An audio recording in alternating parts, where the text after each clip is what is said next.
Good day to you all. நாம் ஒரு மொழியை கற்க வேண்டுமாயின் நம்மிடம் இருக்க வேண்டிய அத்தியாவசியமான பண்பு இடைவிடாத பயிற்சி, கன்ஸ்டன்ட் பிராக்டிஸ். அந்த வகையில் நாம் தினமும் 10 வாக்கியங்கள் தமிழிலும் அவற்றை ஆங்கிலத்தில் எவ்வாறு சரளமாக பேசிடலாம் என்பது பற்றியும் பார்க்க போன்றோம். இவற்றை நீங்கள் தினமும் குறிப்பிட்ட நேரத்தை ஒதுக்கி பயிற்சி செய்வதன் மூலமும் இதே போல மேலும் வாக்கியங்களை உருவாக்கி பயிற்சி செய்வதன் மூலமும் சிறந்த பலனை பெற்றிட முடியும். One day you can be fluent in speaking English. If you have any doubt, you can comment it and definitely I will help you. Now let's move on to the practice. நாளைக்கு அவள் வீட்டில் இருப்பாள், அதாவது எதிர்காலத்தை பற்றி பேசுகின்றோம்.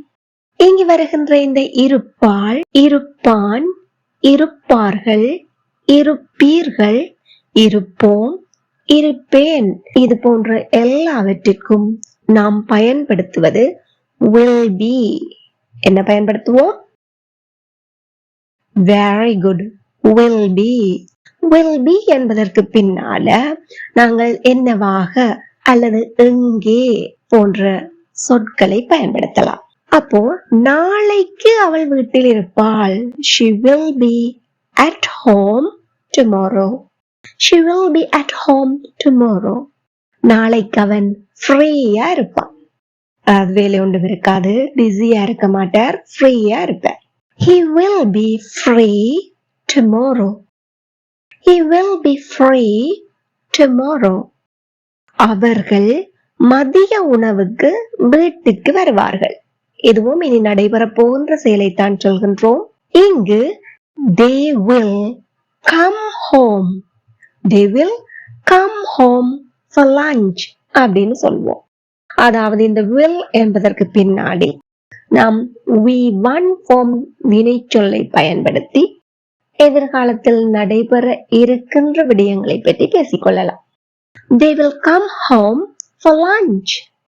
Again, they will come home for lunch. அவர்கள் என்ன செய்தாலும் அவனுக்கு பிடிக்காது. அவர்கள் என்ன செய்தாலும், செய்வது எதுவானாலும் அவனுக்கு பிடிக்காது. அவனுக்கு பிடிக்காது. இது எப்படி ஆங்கிலத்துல சொல்லலாம்? He doesn't like. ஏன் இங்க doesn't பயன்படுத்துகின்றோம்? He என்பது பேசப்படுகின்ற ஒருமை அணுவா. நம்மளுக்கு முன்னால் நிற்பவரும் அல்ல, பேசுபவர்களும் அல்ல, ஃபர்ஸ்ட் பர்சனும் இல்ல, தேர்ட் பர்சன் சிங்குலர் படர்க்கை ஒருமை அணுவாய். அதனால் S form singular subject, S form வினைச்சொல் பயன்படுத்தணும். அதனாலதான் டோன்ட் பயன்படுத்தாமல் நாம் என்ன பயன்படுத்துகின்றோம்? doesn't. He doesn't like. என்ன பிடிக்காது? அவர்கள் எது செய்தாலும், whatever they do. Whatever they do. Whatever என்றால் என்ன? என்னவானாலும், எதுவானாலும் போன்ற அர்த்தங்களை கொள்ளும். He doesn't like whatever they do. He doesn't like whatever they do. அவன் எது தந்தாலும் எனக்கு பிடிக்காது. ஏன் அவனையே பிடிக்காது, அப்ப அவன் எது தந்தாலும் எனக்கு பிடிக்காது. எனக்கு பிடிக்காது. He doesn't like, அவனுக்கு பிடிக்காது. எனக்கு பிடிக்காது எப்படி சொல்வோம்? Very good. I don't like. I don't like. I don't like whatever he gives. Whatever he gives. Again, I don't like whatever he gives. எல்லாரும் வாய் விட்டு சொல்லி பாருங்க. Very good. I don't like whatever he gives. இங்கு நீங்கள் நன்றாக கவனித்துக் கொள்ளுங்கள். ஒரு சப்ஜெக்ட் ஒன்று, அந்த சப்ஜெக்ட் சிங்குலராக இருக்கும் பட்சத்தில் doesn't like அப்படின்னு சொல்வோம். அந்த சிங்குலர் எப்படிப்பட்டதா இருக்கணும்? தேர்ட் பர்சன் சிங்குலராக இருக்க வேண்டும். ஏன்னா எங்க எல்லாருக்கும் எதையும் ஃபர்ஸ்ட் பர்சன்ல சிங்குலர் இருக்கு, அதான் என்ன? I. செகண்ட் பர்சன்ல சிங்குலர் ப்ளூரல் இரண்டுக்குமே யூ தான் பயன்படுத்துவோம். அப்போ அது சிங்குலரா இருந்தானே ப்ளூரலா இருந்தானே we don't care about it and we use plural verbs. I வந்து மோஸ்ட்லி plural verbs எடுக்கும், அல்லாட்டிக்கு ஸ்பெஷல் ஃபார்மே எடுக்கும். அப்ப present tenseல. அதே போல இங்கு plural form எல்லாமே don't என்கின்ற வடிவத்தை பெற்றுக்கொள்ளும். Don't like, உதாரணத்துக்கு பார்த்தோம்னா I don't like, we don't like, you don't like, they don't like, children don't like. இதுவே third person singulars பார்ப்போம். He doesn't like, she doesn't like, it doesn't like, Ramya doesn't like, Raja doesn't like என்றவாறு அமையும். Whatever என்பது என்ன? எதுவானாலும் என்னவானாலும். அடுத்த உதாரணம் பார்ப்போம். உனக்கு இதெல்லாம் தேவையா? யாராவது ஏதோ ஒரு பிரச்சனையில மாட்டிக்கொண்டாங்க, தேவைராம. இப்ப கடந்த காலத்துல செய்த ஒரு செயலின் விளைவாக இப்போ ஒரு பிரச்சனையில மாட்டி இருக்கிறாங்க. அவங்கள்ட்ட நாங்க என்ன கேட்போம்? உனக்கு இதெல்லாம் தேவையா? இது எப்படி ஆங்கிலத்துல கேட்கலாம்? Do you deserve all this? Do you deserve all this? Do you deserve all this? இங்க இந்த deserve என்கின்ற வார்த்தையை ரொம்ப கவனமா கவனிச்சு கொள்ளுங்க. Deserve என்பது as a result of past actions to be worthy enough or to be worthy of reward or punishment. அதாவது யோக்கியதை உள்ளவனாக இரு, தகுதி உள்ளவனாக இரு, அல்லது யோக்கியதை அற்றவனாக இரு. ரிவார்டாகவும் இருக்கலாம், பரிசாகவும் இருக்கலாம், பனிஷ்மெண்டாகவும் இருக்கலாம். அப்ப நாங்க அதை என்னத்துக்காக நாங்க இதையெல்லாம் கேட்கிறோம் என்பது நாங்கள் சொல்கின்ற பேசுகின்ற சந்தர்ப்பத்திலும் எங்களுடைய தொனியிலையும் தான் தங்கி இருக்குது. ஒருவர் நல்ல காரியம் செய்து முடித்திருக்கிறார், அதற்கான பரிசை இப்போது அனுபவிக்க போகிறார் எனும் போதும் கூட நாம் டிசர்வ் என்னும் சொல் பயன்படுத்தலாம். இதுவே தப்பான காரியம் செய்திருக்கிறார், தவறு செய்திருக்கிறார், அதற்கான தண்டனை அவருக்கு கிடைக்க வேண்டும் என்னும் போதும் நாங்கள் இந்த டிசர்வ் என்னும் சொல்லை பயன்படுத்தலாம். அவளுக்கு இதெல்லாம் தேவைதான், தப்பு செஞ்சிட்டா அவளுக்கு இதெல்லாம் தேவைதான். She deserves all this, she deserves all this அப்படின்னு சொல்லுவோம். அந்த நேரத்தில் அவள் தூங்கிட்டு இருந்தாள். ஏதோ ஒரு சந்தர்ப்பம் நடந்திருக்குது, ஒரு ஸ்பெசிபிக் டைம் சொல்றோம். ஒரு சந்தர்ப்பம், ஒரு சம்பவம் நடைபெற்று அந்த ஸ்பெசிபிக் டைம் சொல்றாங்க. சொல்லிக்க நாங்க என்ன சொல்றோம்? அந்த நேரத்துல அவள் தூங்கிட்டு இருந்தாள். ஒரு செயல் நடைபெற்று கொண்டிருந்திருக்கு கடந்த காலத்துல, அந்த நேரத்துல அவள் தூங்கிட்டு இருந்தாள். கடந்த காலத்துல தொடர்ச்சியா நடைபெறுகிற செயலை சொல்வதற்கு நாம் பயன்படுத்துவது past continuous tense. past continuous tense எப்படி இருக்கும்?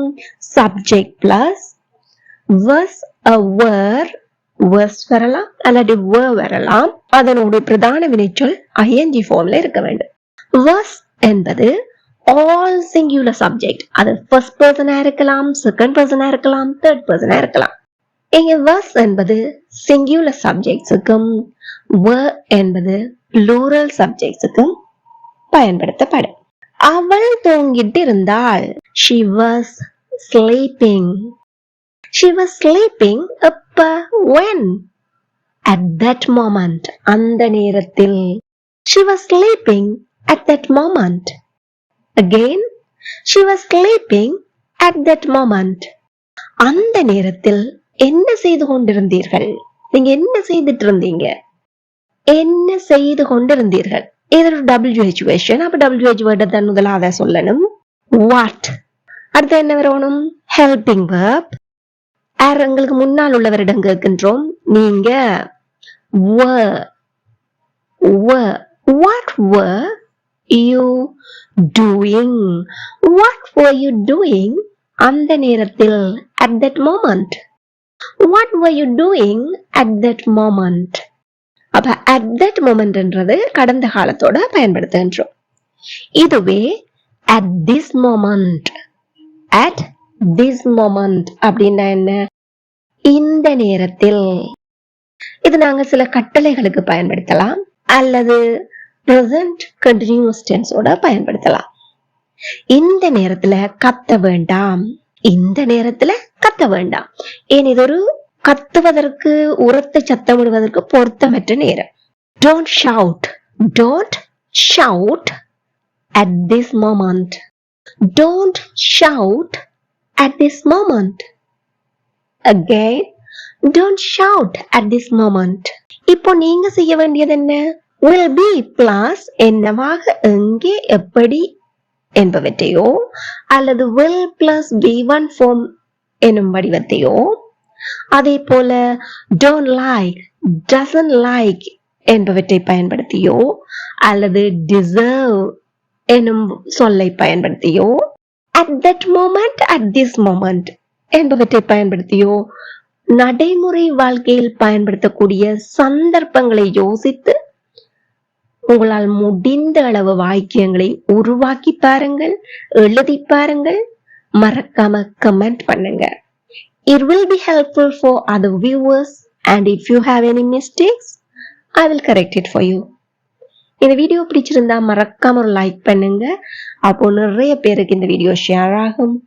அதே போல இந்த சேனலை இதுவரை சப்ஸ்கிரைப் பண்ணியிருக்காவிட மறக்காம சப்ஸ்கிரைப் பண்ணி அருகே உள்ள பெல் ஐக்கனையும் அழுத்தி கூடவே ஆல் என்கின்ற ஆப்ஷனையும் செலக்ட் பண்ணி கொள்ளுங்கள். Thank you for watching.